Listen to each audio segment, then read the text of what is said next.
Good morning. This is Roxanne, also known as Madison. I answer to both names. I'm out here by our creek. I'm getting ready to go look for rocks and I'll show you how I test them. Just be aware that you cannot gather rocks from national parks or probably not state parks either. Dirt roads should be fine. I don't think anyone's going to care if you're picking up a few rocks off of a dirt road, but don't dig holes. Don't be disrespectful to the environment and don't take more than you need. So welcome to the world of slow art. So let me show you around here. This is the creek that runs alongside our driveway. It's mostly sandstones here. We do have some limestone. We've got some magnetite and there's some shale too. And we'll look at all that. Some rocks are better than others. Some rocks are a lot harder than others, and some just are not worth the effort. And we'll look at probably all of those. I'm going to turn the camera around now and let's go look for rocks. I'm just going to carry it around with me while I walk.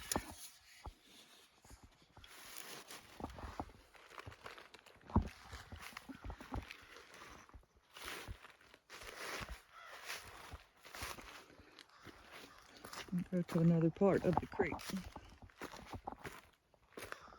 So, and while I'm seeing this, I'm going to show it to you. See these empty acorn cups? If you cut that little knob off on the bottom with a Dremel tool, then it makes very good paint holders for your watercolor paints.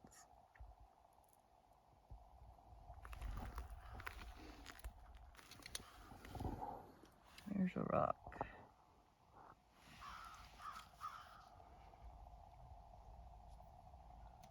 This is probably magnetite.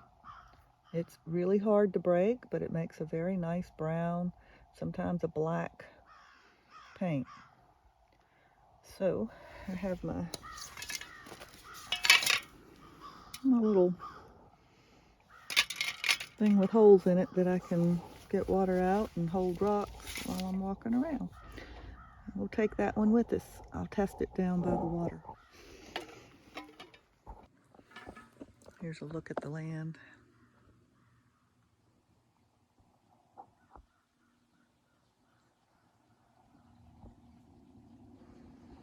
I live in the Ozarks in northwest Arkansas in Madison County. Every little area here has different kind of rocks. We're lucky to live in one that has mostly sandstone. Some of the neighboring hills and creeks are full of chert and flint and limestone. Those are not really good for making paint.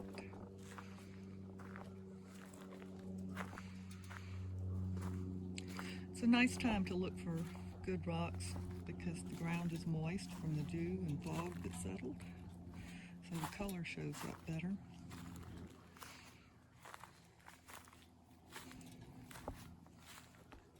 But they're all covered with leaves on this part, so you can't see them very well.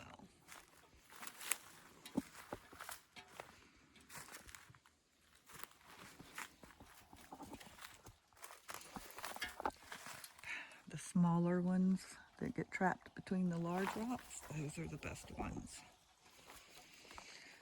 My shoes are slippery, so I'm hoping I won't land on my butt while I'm making the video, but could happen.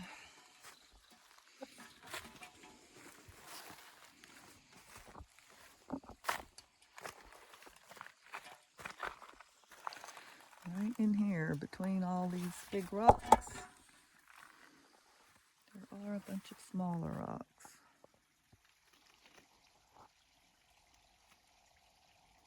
And up over there.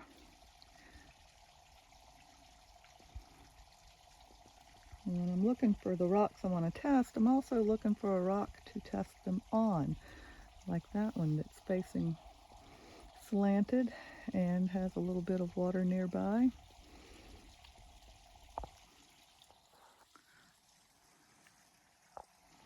That's where I'm headed, and I'm going to set up the camera, turn it back on after I get set up.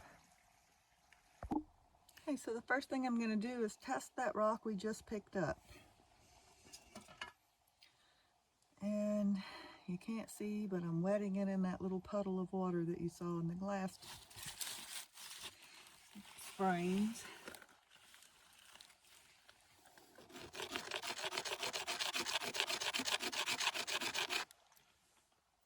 And you can see I'm rubbing the wet rock on this other rock, and it's making a nice dark color.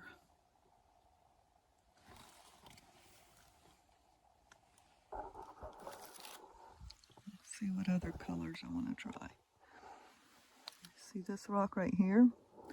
That should make a nice yellow. And then this rock right here should make an even better yellow. We'll try both of these, see how they work. We'll do the little round one first. I'm going to put this over here. I'm going to put that back in my little basket.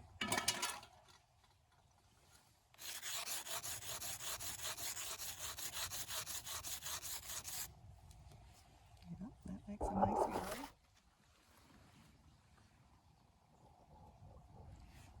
See, what I'm doing is dipping it in the water and then rubbing it. And the color comes off very easily. It even gets all over my fingers. And that's a really good sign. So this rock is going to be a keeper, and the one that I used to make that one too.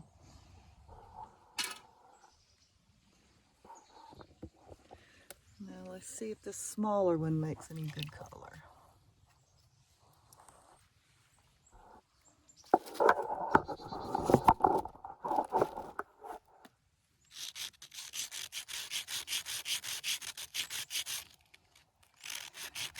It does. It's not any better than the round rock that we just did though, and this one's a lot harder, so I'm going to throw that one out.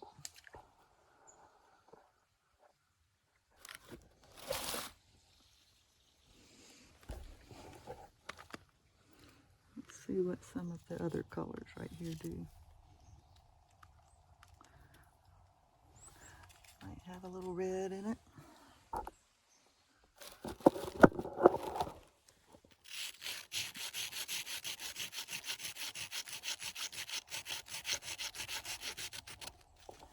Very nice.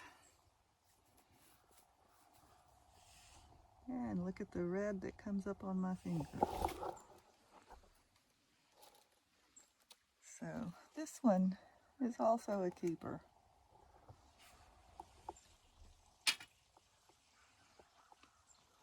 Now on the other side I saw some shale pieces.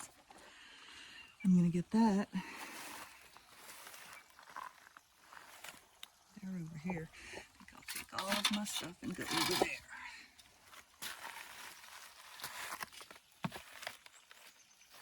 Very slippery. There's another one. This probably makes a lighter color yellow. I'm going to take it. And I'm going to take this one. And then see this little flat piece of red? I'm going to take that one.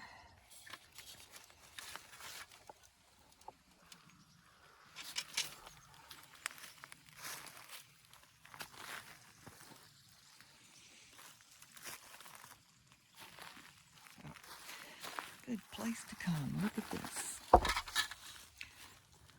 This is going to be a nice, easy rock for crushing to make a good yellow, just like we just did a while ago on the rock. I'll rub this one in a minute, but I spotted this one.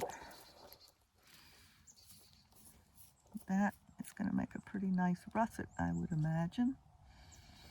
Put it in my basket.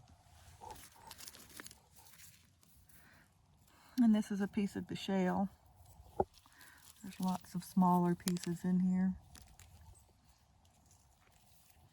So if you're only going to make one pan of watercolor paint, it doesn't take a whole lot of rocks to do that. If you're wanting to make a whole bunch, well, then you'd obviously have to collect more. But for the purpose of making the paint and learning how it's made, we don't need a whole lot. We just need a nice range of color.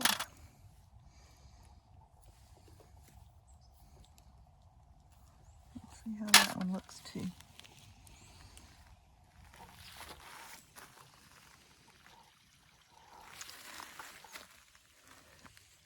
These usually make a really nice color. They're crumbly too. But they've got shell in the middle of them.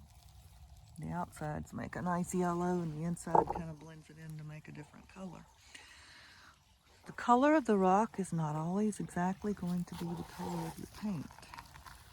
That'll be something we'll notice after we get to making it.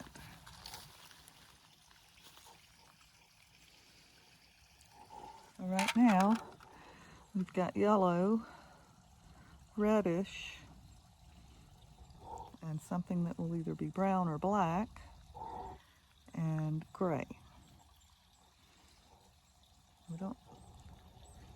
I'll see if I can find something that's got a specific brown.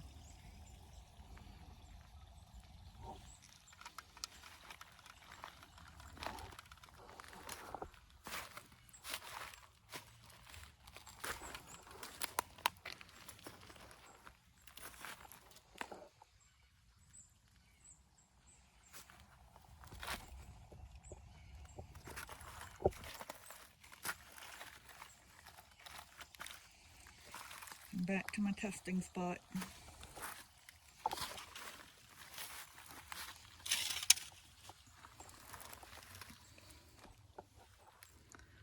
Let's see how this little tiny piece does first. Yeah, very smooth, very easy to make that color.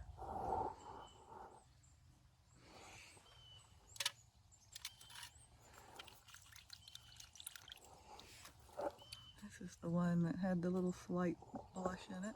Let's see how it does.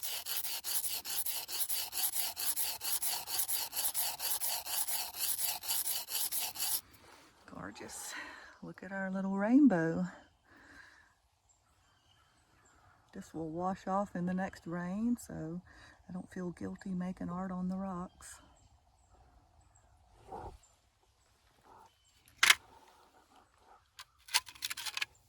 Let's see if this bigger one does the same. No, slightly different.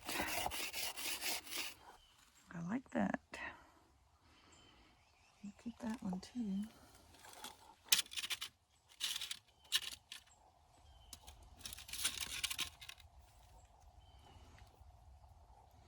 The way these colors look in this video are slightly brighter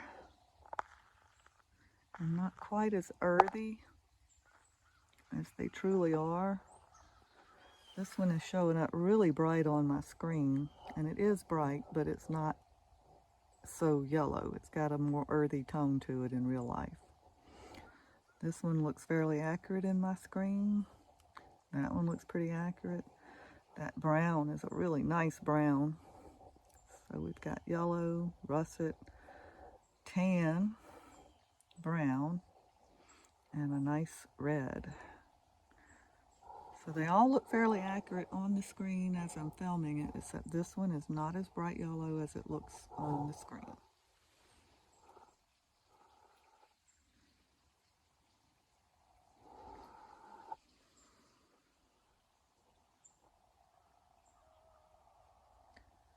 So what makes this slow art is that you could go to the store and buy paint and be much quicker about getting to your painting. But we're a long ways yet from making a painting. But being out here in nature, just using nature itself and collaborating with nature. That's what I really like about this so much.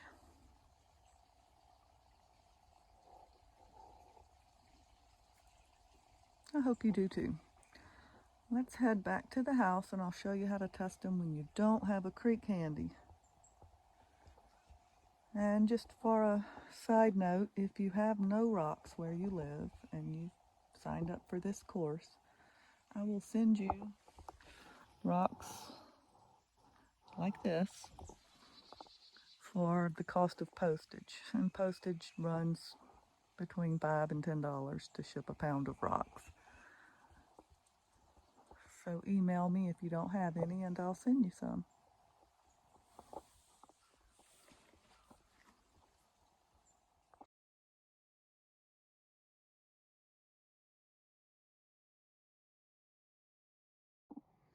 Okay, so sometimes you might be not by a creek looking for rocks. This is one that will probably make a good yellow. This is a hard rock to break, but it'll make a really nice brown or a black. See a broken piece of one here.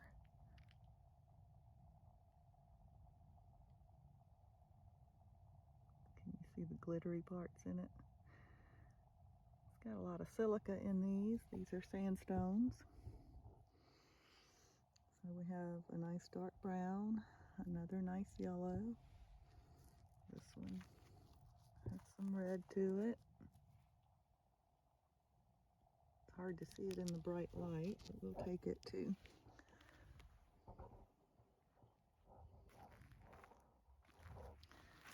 Here's another one that'll make a nice red. It. So far we've got brown, yellow, and red. We need something that will make a gray.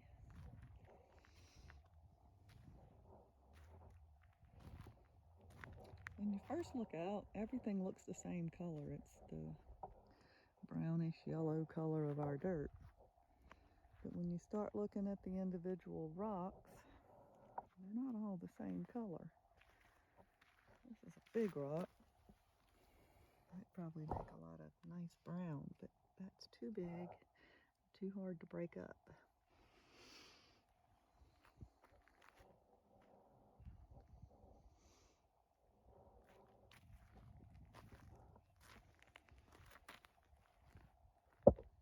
Putting the shadow on it helps the color show a little better.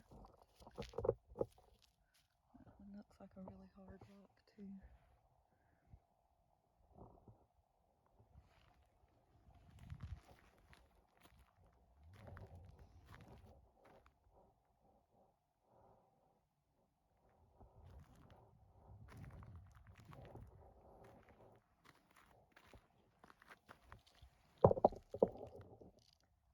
This one is interesting because it's got little flecks of color. That's from another rock. It's not enough color to do anything with, but wow, very rich color. I would like to know where that little spot of color came from. It looks like it smashed on a smaller rock that was underneath it. There. If you have the patience to look for the tiny little rocks and collect them, that's often where the absolute best color is. There's not enough in that one to make even a half a pan of paint, but it would have been gorgeous. That's what I look for, is broken rocks. Rocks that have been slid on top of other rocks and got color on them. Those are good clues. Keep looking.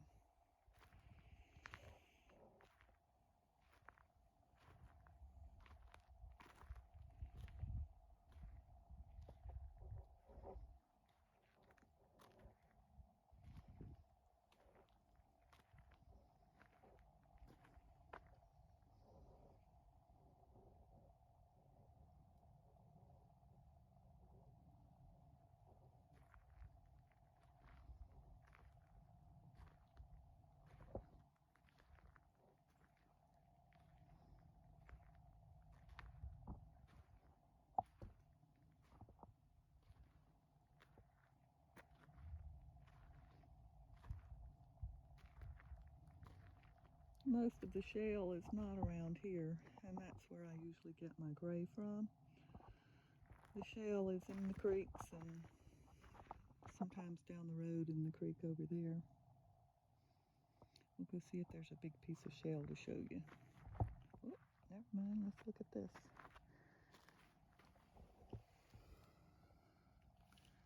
This is a broken up piece of rock.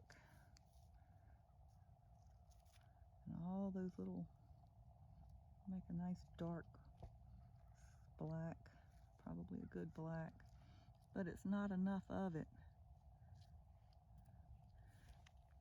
And I don't have enough room in that hand to pick up all the little tiny pieces, but those would make good color. Well, we're going through the creek.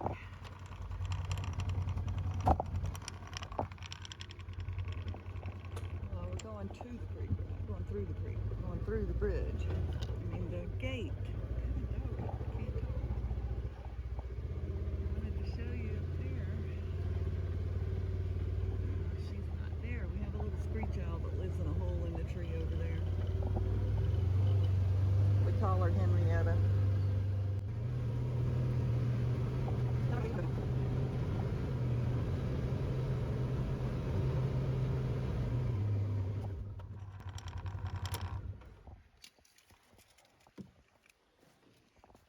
So this is Falcon's Creek. It's bigger than our little branch that runs down our property. And as you can see, a lot more rocks.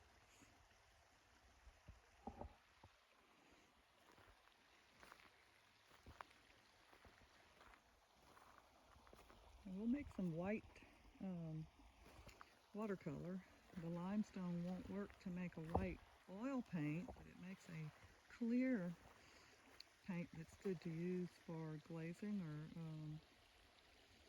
just to thin out your oil paints to make them a little more transparent. Some of this is not made of limestone, it's been hauled in.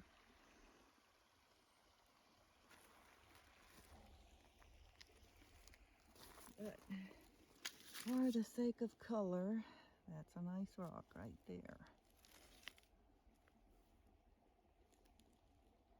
This has got a lot of big grains of rock and sand in it. But when we wash the pigments, all that gritty stuff is not a problem anymore. So we will take that rock. It's a good looking rock there too.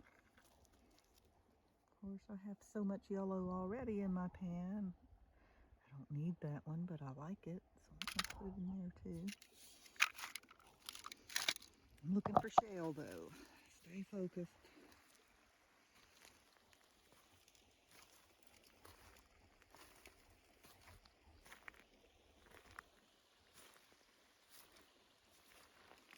Here's a piece of shale. No, it's not a piece of shale. Something harder. I don't know what color it might make, but we'll test it.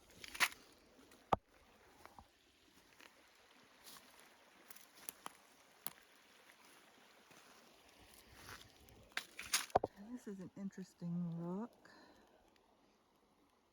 It's kind of like a geode. Broken. It's got an inner layer and an outer layer.